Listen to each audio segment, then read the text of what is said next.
नमस्कार दोस्तों। Strength of materials यानी पदार्थों की ताकत की हमारी इस सीरीज में आपका बहुत बहुत स्वागत है। आज हम एक बहुत ही जरूरी टॉपिक मोमेंट ऑफ इनर्शिया यानी जड़त्वाघूर्ण को एकदम बेसिक से समझने वाले हैं। तो पिछली क्लास याद है, हमने सेंट्रॉइड के बारे में पढ़ा था, किसी भी शेप का ज्योमेट्रिक सेंटर। लेकिन कभी सोचा है कि ये सेंटर इतना जरूरी क्यों है?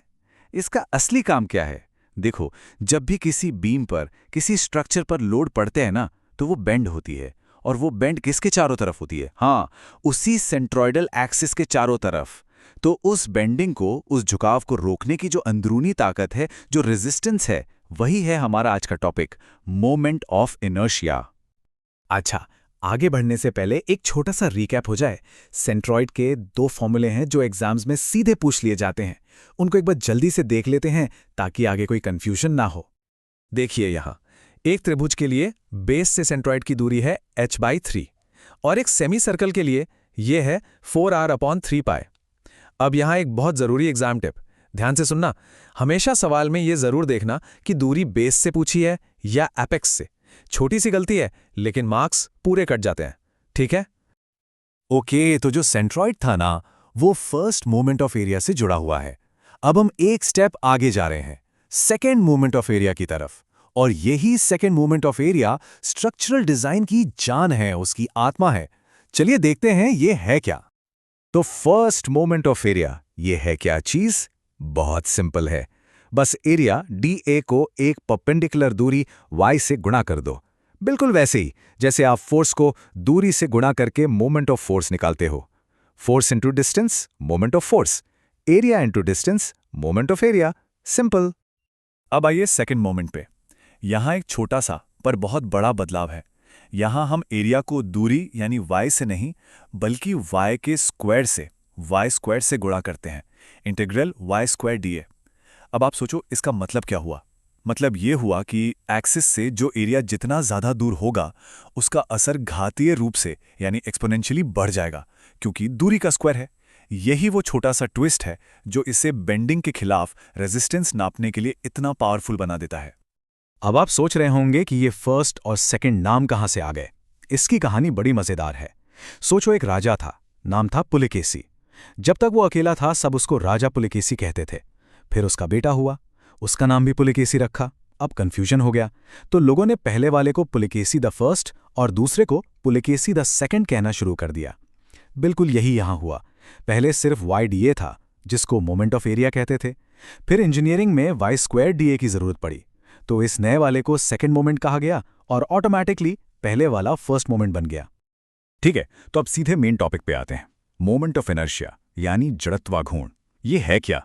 और एक बहुत कॉमन कंफ्यूजन है इसके नाम को लेके, उसको भी क्लियर करते हैं। ये इंटरव्यू का पसंदीदा सवाल है। ये बात गांठ बांध लीजिए, मोमेंटम ऑफ इनर्शिया एक मिसनोमर है, एक गलत नाम है। सही नाम है सेकेंड मोमेंट ऑफ एरिया। क्यों?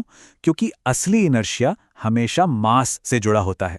जैसे एक चलती हुई ट्रेन को रोकने में जो मुश्किल आती है वो उसका इनर्शिया है, लेकिन हम यहाँ मास की बात नहीं कर रहे हैं, हम एरिया की बात कर रहे हैं। एक बीम का क्रॉस सेक्शन है, उसका एरिया है, तो ये मास का इनर्शिया नहीं, एरिया का इनर्शिया है। बस हम इसे आदत से मोमेंटम ऑफ इनर्शिया कहते हैं।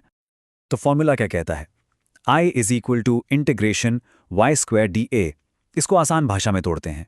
सोचो आपके पास एक क्रॉस सेक्शन है, उसे आपने अनगिनत छोटे छोटे टुकड़ों में यानी एलिमेंटल एरिया dA में काट दिया। अब हर एक छोटे से एरिया dA की एक रेफरेंस एक्सिस से परपेंडिकुलर दूरी y नापो। फिर उस दूरी का स्क्वायर करो, y², और इस y² को उस छोटे से एरिया dA से गुणा कर दो। ऐसा हर एक छोटे टुकड़े के लिए करो और आखिर में सबको जोड़ दो। ये जो इंटीग्रेशन का साइन इंटीग्रेशन है ना, ये वही सबको जोड़ना का मैथमेटिकल तरीका है। देखो, इंटीग्रेशन से डरना नहीं है, ये बस एक शॉर्टकट है। सोचो, मैं आपसे कहूं 5 + 5 + 5 करो, आप कर लोगे। मैं कहूं 5 को 100 बार जोड़ो, तो आप जोड़ने नहीं बैठोगे, आप सीधा 100 × 5 कर दोगे, है ना? तो मल्टीप्लिकेशन क्या है? बार बार जोड़ने का शॉर्टकट।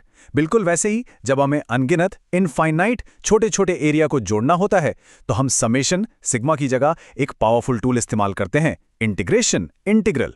ये बस इनफाइनाइट चीजों को जोड़ने का एक स्मार्ट तरीका है।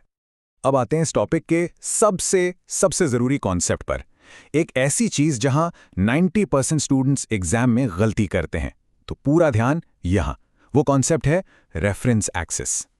तो आपसे एक सीधा सा सवाल, एक रेक्टेंगल है जिसकी बेस b है और डेप्थ d है, इसका मोमेंट ऑफ इनर्शिया क्या होगा? सोचो एक सेकंड, क्या फॉर्मूला आ रहा है दिमाग में? ये रहे आपके ऑप्शन। ए BD³/12, बी DB³/12, सी BD³/3 या डी ऊपर के सारे सही हो सकते हैं। क्या लगता है? सोच लीजिए। और सही जवाब है ऑप्शन डी। ये एक ट्रिक क्वेश्चन था, क्योंकि मोमेंट ऑफ इनर्शिया का सवाल बिना एक्सिस बताए पूरा ही नहीं होता। ये ऐसा है जैसे मैं आपसे पूछूं स्टेशन कितनी दूर है, आप पूछोगे ना कहां से। बस वही बात है, किसके अबाउट, कौन सी एक्सिस के अबाउट। अब इस स्लाइड को देखिए, सारी कंफ्यूजन दूर हो जाएगी।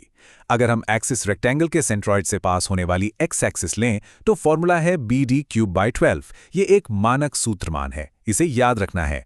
अगर हम सेंट्रॉइडल वाई एक्सिस लें तो फॉर्मूला बन जाता है DB³/12। ये भी एक मानक सूत्रमान है। और अगर हम एक्सिस रेक्टेंगल के बेस को ही मान लें तो फॉर्मूला हो जाता है BD³/3। ये भी एक मानक सूत्रमान है।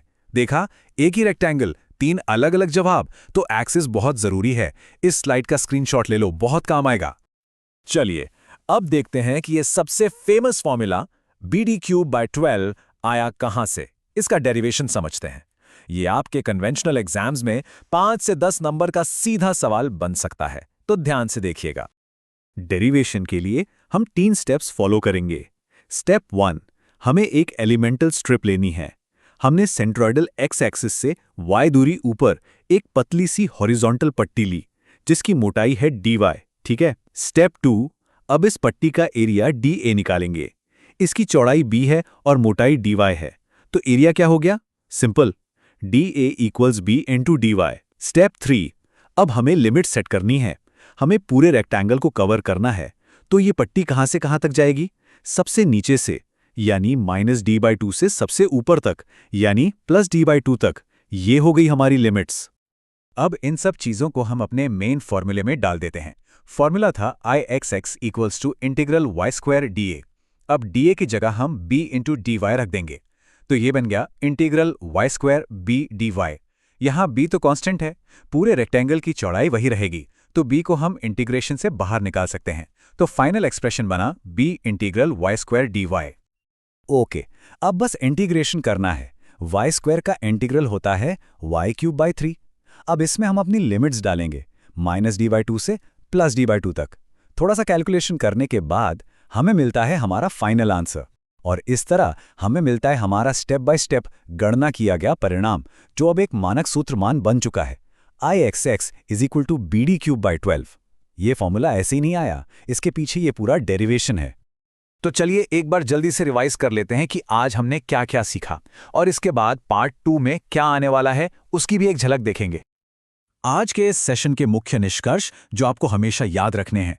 पहला, मोमेंट ऑफ इनर्शिया का असली नाम है सेकंड मोमेंट ऑफ एरिया। दूसरा, ये किसी भी एरिया की बेंडिंग के खिलाफ रेजिस्टेंस को नापता है।